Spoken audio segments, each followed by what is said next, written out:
इससे पहले कि हम जाने कि इस स्थायी बंदोबस्त में, जिसको लॉर्ड कॉर्नवालिस ने बड़ी अपेक्षाओं के साथ लागू किया था, इसके उद्देश्य क्या थे। उद्देश्यों की बात करें तो हमने पूर्व में ही कुछ बातें स्पष्ट कर दी हैं कि आखिर इसके उद्देश्य क्या हो सकते हैं, खासकर इस स्तंभरारी या आप इसको स्थायी बंदोबस्त कुछ भी व्यवस्था कहें, यह इसके मुख्य उद्देश्य क्या थे। इसे हम स्तंभरारी व्यवस्था भी कहते हैं। इसे लागू करने का सबसे पहला उद्देश्य था कि पूर्व में जो समस्याएं देखी गई, चाहे वो वॉरेन हेस्टिंग्स के समय की हों, 5 वर्षीय, 1 वर्षीय, या वॉरेन हेस्टिंग्स और कॉर्नवालिस के बीच के जो 10 वर्ष थे सन 84 से 93 के, उस समय सन 1784 से 1793 तक के काल में इस समय जो दिक्कतें देखी गई, इन दिक्कतों का निराकरण शायद इस स्थायी बंदोबस्त हो जाएगा, ऐसा माना गया। तो समाधान के रूप में स्थायी बंदोबस्त को लागू किया गया। तो पहला उद्देश्य तो यही है कि अपने अनुभवों के आधार पर अंग्रेजों ने भूमि व्यवस्था में, भूमि कर संचयन की व्यवस्था में कुछ सुधार की कोशिश की, जिसे हम स्थायी बंदोबस्त कहते हैं। 1770 आते आते बार बार अकाल होने लगा था, और अकाल ही नहीं हो रहा था बल्कि उत्पादन भी कई बार गिरा। 1757 में तो अंग्रेज आए और 1770 यानी मात्र 13-14 वर्षों में उनके अनुभव कुछ कड़वे रहे, और उन्होंने देखा था कि अकाल पड़ रहा है बार बार, साथ ही कृषि उत्पादन में गिरावट आ रही है, अर्थव्यवस्था में भी बड़ा संकट आने लगा। किस तरह का संकट? जैसा मैंने बताया कि खर्चे बढ़ गए और आय कम होती गई, अधिकारियों की तैनाती बहुत हो गई, लेकिन उसके साथ वह कमाई नहीं हो रही थी। तो ये सब दिक्कतों को देखते हुए कुछ नए उद्देश्यों के साथ स्थायी बंदोबस्त की व्यवस्था की गई।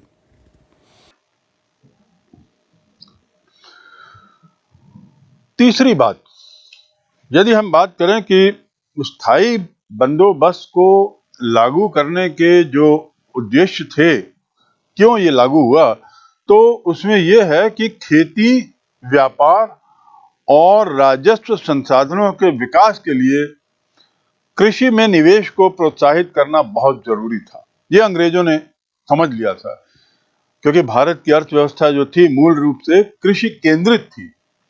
तो खेती, व्यापार और उसके साथ ही साथ राज्य के राजस्व संसाधनों का विकास, यानी राज्य के द्वारा कर का जो संकलन होता है उसमें भी विकास होता रहे।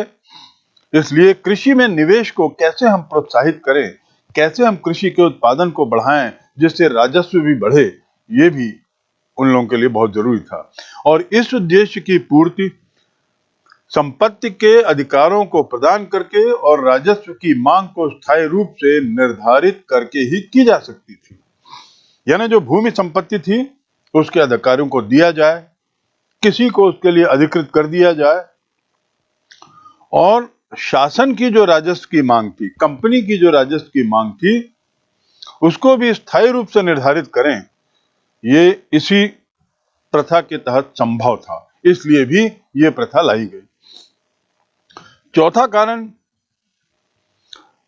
ब्रिटिश प्रशासकों का विचार था कि राजस्व की मांग को स्थायी रूप से निर्धारित कर देने से कंपनी को भी फायदा होगा और जो उद्यम करता है, जो किसान है, उनको भी फायदा होगा। पूर्व निर्धारण उनकी इस प्रथा का एक बहुत महत्वपूर्ण अंग था, इसीलिए इसे स्थायी बंदोबस्त कहा गया, ताकि पूर्व निर्धारित कर दिया जाए, दोनों को मालूम हो जाए कि कितना राजस्व मिलेगा। इससे कंपनी को राजस्व की प्राप्ति नियमित रूप से होगी, जो अभी तक नहीं हो रही थी। उसमें बार बार उतार चढ़ाव होता था, और उतार चढ़ाव होने पर निश्चित रूप से जो बजट है, जो वार्षिक व्यवस्था है, वो चरमरा जाती थी। तो ऐसा ना हो, इसलिए कंपनी ने ये बंदोबस्त की प्रथा लागू करने का निश्चय किया और उससे राजस्व की प्राप्ति नियमित रूप से होने लगी और उद्यमकर्ता को भी यानी किसान को भी बहुत फायदा हुआ। फायदा इस दृष्टि से कि पूंजी निवेश से उसे मालूम था एक लाभ मिलेगा, निश्चित लाभ उसको मिलेगा और निश्चित रूप से उसको एक निर्धारित कर देना पड़ेगा, ये तो तय था। लेकिन राज्य अपनी मांग में वृद्धि करके उनकी लाभ की राशि पर अधिकार नहीं कर सकेगा, ये एक बहुत बड़ा बिंदु था। अर्थात एक बार वर्ष के पूर्व में कर निर्धारण हो गया तो उसके पश्चात किसान अपने उत्पादकता को और यदि बढ़ाता है तो बढ़े हुए उत्पादकता पर उसे कर नहीं देना होगा। तो इस प्रकार किसान इस बात के लिए प्रेरित रहता था सदैव कि वह राज्य में के द्वारा कर निर्धारण के बाद लाभ की राशि ज्यादा से ज्यादा बनाए, क्योंकि उस पर कंपनी का कोई अधिकार नहीं रहेगा। पांचवा उद्देश्य, इस बंदोबस्त द्वारा जो अधिकारी थे, अंग्रेजी शासन था, वे लोग चाहते थे कि छोटे किसान और धनी भूस्वामी, छोटे किसानों की संख्या बहुत बड़ी थी, मूलतः भारत के अधिकतर लोग छोटे किसान ही थे, और जो धनी भूस्वामी हुए तो ये ऐसा वर्ग होगा जो सतत रूप से अंग्रेजों के प्रति एक तरीके से उनका झुकाव रहेगा। और इस प्रकार इस बंदोबस्त द्वारा अधिकारी छोटे किसानों और भूस्वामियों के लिए एक ऐसे वर्ग का विकास करना चाहते थे जिसके पास कृषि सुधार के लिए पूंजी भी हो और उद्यम भी हो। पूंजी कहां से होगी कृषि सुधार के लिए? क्योंकि किसान को एक निर्धारित कर देना था, उसके बाद अतिरिक्त पैदावार में उसे कोई अतिरिक्त कर नहीं देना था, तो यह पूंजी उसकी बनती थी। और उद्यम भी किसान अब ज्यादा लगा सकता था, उत्साहित होता। तो इस प्रकार इनका एक प्रयास था कि ये किसान लोग, जमींदार लोग कृषि सुधार के लिए ज्यादा से ज्यादा सामने आए। ये इसका एक और उद्देश्य था।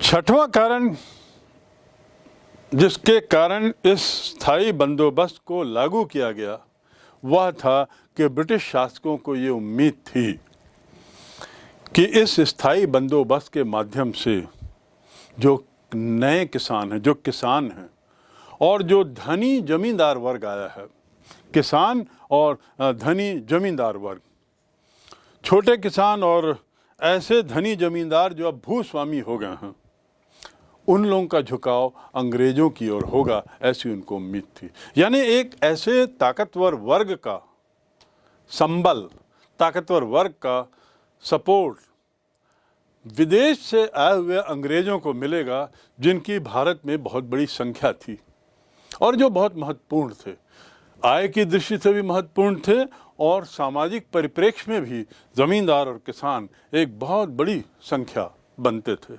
तो अंग्रेजों को उम्मीद थी कि इस स्थायी बंदोबस्त की व्यवस्था से उनके संरक्षण और प्रोत्साहन के कारण छोटे किसान और धनी जो जमींदार जो सामने आए हैं, जिनका अभी अभी उदय हो रहा है, उनकी स्वामी भक्ति समय पड़ने पर हमें काम आएगी। और वास्तव में हुआ भी ऐसा। बाद में जो विद्रोह हुए, चाहे वो 1857 के गदर ही क्यों न हो, वहाँ पर यही ज़मींदार थे, अंग्रेज़ों के द्वारा पाले गए, पोसे गए, जिनमें से बहुत सारे ज़मींदारों ने विद्रोह में भाग नहीं लिया अंग्रेज़ों के खिलाफ। स्थायी बंदोबस्त की शर्तें क्या थीं? जब जमींदार और अंग्रेज के बीच में समझौता होता था, अनुबंध होता था, तो किस तरह का रहता था? पहली बात तो ये जान लें कि इस पूरे अनुबंध में किसान कहीं पर भी नहीं था। ये अनुबंध अंग्रेज शासन यानी कंपनी एक ओर और जमींदार दूसरी ओर, यानी जमींदार यानी कौन? जिसने सबसे ज़्यादा बोली लगाकर, राजस्व देने की बोली लगाकर उस जमीन पर अपना स्वामित्व पाया है। इन दोनों के बीच का ये अनुबंध था। तो इसमें ये व्यवस्था थी कि बंगाल के राजाओं और तालुकदारों के साथ ये अनुबंध होगा।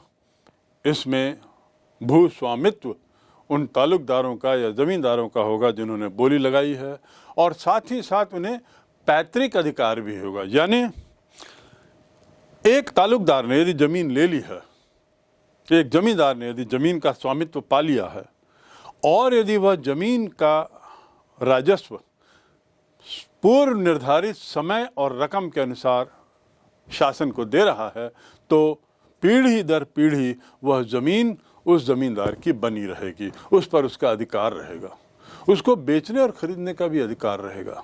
यानी कुल मिलाकर ज़मींदार का पूर्ण अधिकार उस पर रहेगा। इसकी पांचवी शर्त थी कि इस स्थायी बंदोबस्त के अंतर्गत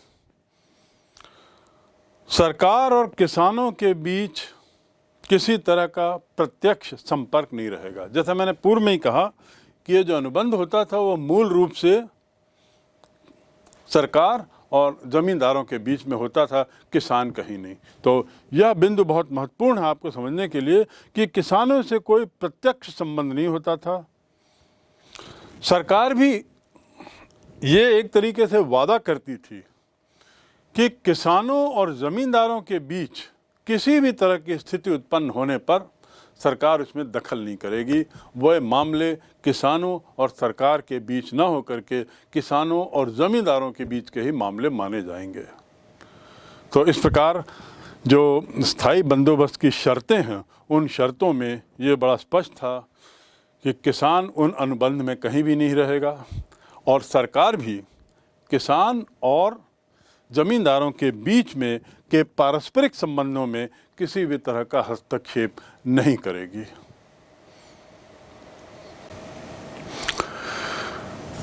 जैसा मैंने पूर्व में बताया कि ब्रिटिश ईस्ट इंडिया कंपनी के आने से एक औपनिवेशिक अर्थव्यवस्था आई और औपनिवेशिक अर्थव्यवस्था में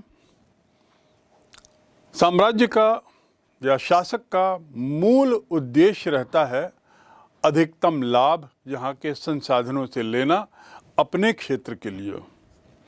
इसी को ध्यान में रख के उन्होंने बंगाल पर कब्जा किया और उसके बाद वहाँ के संसाधनों का दोहन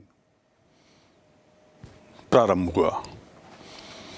इसमें सबसे महत्वपूर्ण जो क्षेत्र था, आर्थिक क्षेत्र, जिस पे व्यापार के अतिरिक्त आय बढ़ाई जा सकती थी, वह था करादी, राजस्व, जिस पे हमने चर्चा की कि स्थायी बंदोबस्त की व्यवस्था अंग्रेजों ने की, जिसका मूल उद्देश्य था अधिकतम राजस्व कर लेना। और स्थायी बंदोबस्त की व्यवस्था क्यों की, स्थायी बंदोबस्त क्या है, उसके उद्देश्य क्या हैं, क्या थे, ये हमने समझने की कोशिश की। मैं इस बात को इसलिए दोहरा रहा हूं कि निश्चित रूप से इसका उद्देश्य अधिकतम लाभांश, अधिकतम आय, ये तो अंग्रेजों का रहा होगा और इस उद्देश्य से ये व्यवस्था, स्थायी बंदोबस्त जिसे हम कहते हैं, वह लागू की गई। तो स्थायी बंदोबस्त के यदि हम गुण, अवगुण या लाभ हानि की बात करें तो ऐसा लगता है कि निश्चित रूप से इसके फायदे ज़्यादा थे, इसके लाभ रहे होंगे और हानियां कम रही होंगी, क्योंकि अंग्रेज़ों ने इसे अपने लाभ के लिए लगाया था। तो थोड़ा एक नज़र हम डालते हैं, स्थायी बंदोबस्त के गुण क्या थे या उसके लाभ क्या थे। सर्वप्रथम कि प्रतिवर्ष जो लगान लगाना पड़ता था, लगान तय करना पड़ता था, जो वर्ष दर वर्ष करने की जो झंझट थी वह काफ़ी बड़ी थी। अधिकारियों को, ज़मींदारों को हर क्षेत्र का लगान तय करना होता था और उसकी सूचना देनी होती थी, उसका पूरा पट्टा बनाना पड़ता था।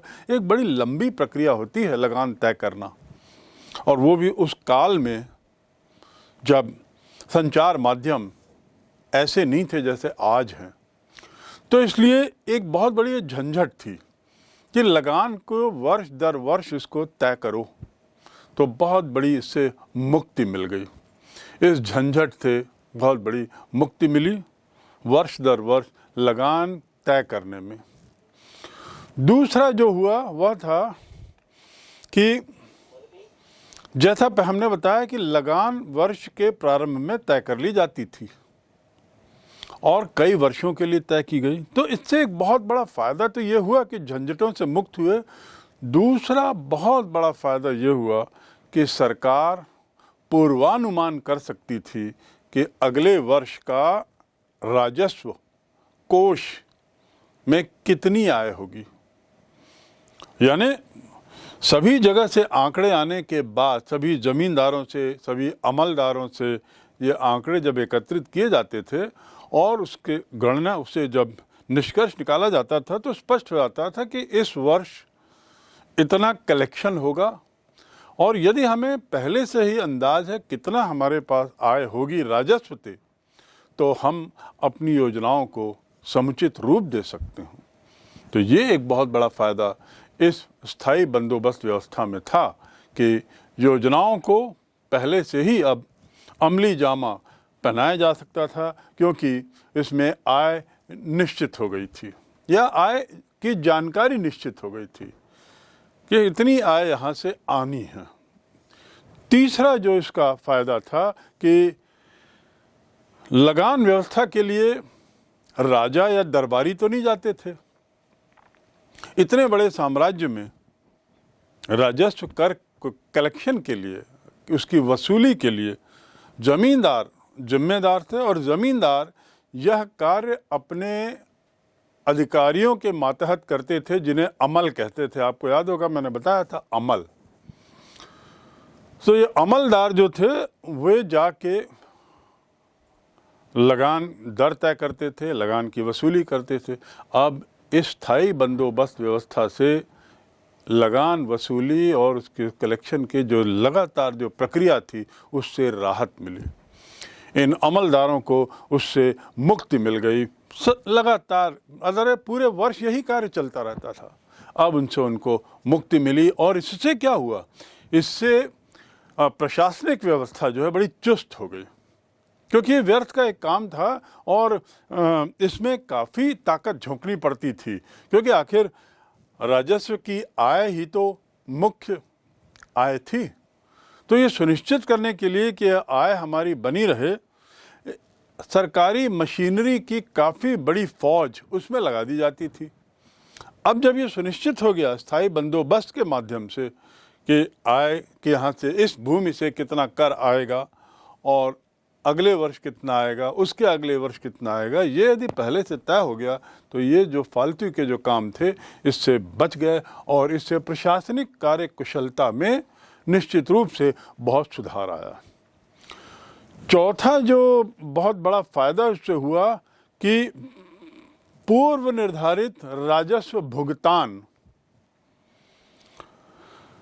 यदि रैयत को ये मालूम है कि इतना मुझे भुगतान देना है, इतना मुझे कर देना है, तो उसके बाद वह निश्चिंत है कि इतने कर के बाद अब मैं अपना यदि उत्पादन बढ़ा दूं कुछ अतिरिक्त प्रयास से, तो उस उत्पादन में मुझे किसी तरह का कर नहीं देना पड़ेगा। तो चौथा बहुत बड़ा बिंदु, बहुत बड़ा लाभ, कम से कम कागज़ में ये स्पष्ट था कि किसानों को, ज़मींदारों को उत्पादन में वृद्धि की प्रेरणा मिली, उनको उसमें उनकी रुचि बढ़ी और निश्चित रूप से इसका परिणाम क्या हुआ कि उत्पादन भी बढ़ा। ये प्रारंभिक वर्षों के जो आंकड़े हैं इससे बड़ा स्पष्ट होता है कि किसानों ने, रैयत ने अतिरिक्त मेहनत की। कारण बिल्कुल यही है कि उनको अब ये मालूम था कि हमको इतनी रकम अगले वर्ष राजस्व के रूप में देनी है इतने उत्पादन पर, और इसके बाद के अतिरिक्त उत्पादन पर किसी अतिरिक्त कर देने की जरूरत नहीं है। और यह कर कई वर्षों तक, 10 वर्षों तक के लिए या 5 वर्षों तक के लिए तय है। तो ये एक बहुत बड़ा इसका गुण था, लाभ था।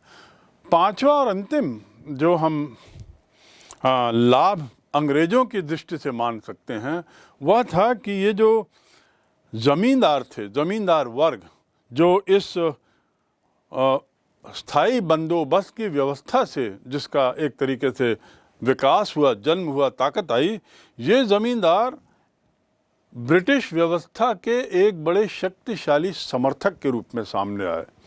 ये उनके कट्टर समर्थक बन गए, क्योंकि अपने औचित्य, अपने अस्तित्व के लिए वे अंग्रेजों के प्रति ऋणी थे। जमींदार वर्ग जो सामने आया और जो ताकतवर बना, उसका श्रेय अंग्रेजों को था। तो उस हद तक ये जमींदार लोग, जो एक नया वर्ग था, वे अंग्रेजों के बड़े कट्टर समर्थक रहे, उनके लिए एक तरीके से ताकत रहे। अंग्रेज, जिसका मैंने पूर्व में जिक्र किया है, कितनी दूर से वे भारत आए थे और कितनी संख्या में आ सकते हैं, वो तो क्रमशः धीरे धीरे उनकी संख्या बढ़ी होगी। पर उस काल में 1757 में प्लासी के बाद जब उन्होंने बंगाल को आधिकारिक रूप से ग्रहण किया, तो थोड़े और ज़्यादा लोग प्रशासन के कार्य से आए। अभी तक तो व्यापारी ही आते थे 1757 के पहले, लेकिन अब प्रशासन के कार्य के लिए भी अंग्रेजों का आना बढ़ा। तो पर यह बहुत क्रमशः हुआ। तो ऐसी स्थिति में बहुत ज़रूरी था कि उनके पास भारत में, एक विदेशी भूमि में, वह भी जो इंग्लैंड से इतना दूर है, वहाँ उनके कुछ एक समर्थक, एक अच्छा तगड़ा समर्थक वर्ग रहे, कट्टर समर्थक वर्ग रहे। और यदि वह समर्थक वर्ग जमींदारों जैसा शक्तिशाली वर्ग है, धनी है, धनाढ्य है और संपन्न है, विलासिता में है, तो ऐसे वर्ग के समर्थन के लिए निश्चित रूप से अंग्रेज देखते रहे होंगे। ये एक बहुत बड़ा फ़ायदा उससे था। इसके साथ एक फ़ायदा और था, और वो फ़ायदा था कि जहाँ जमींदार एक शक्ति स्तंभ के रूप में थे अंग्रेज़ों के लिए, वहीं अंग्रेज़ों के लिए वो ढाल भी थे। ढाल का अर्थ क्या हुआ? जब भी अंग्रेज़ों के खिलाफ किसी तरह का विद्रोह या किसी तरह की नाराज़गी या किसी तरह की है ना, ऐसी बात होती थी कि अंग्रेज़ों के खिलाफ कुछ आवाज़ उठने वाली है, तो ज़मींदारों को सामने कर दिया जाता था। वो एक तरह से ढाल का काम करते थे, और अंग्रेज़ों तक बात पहुंचने के पूर्व ही काफ़ी कुछ मामले अपने तरीके से ज़मींदार वहीं हल कर लेते थे।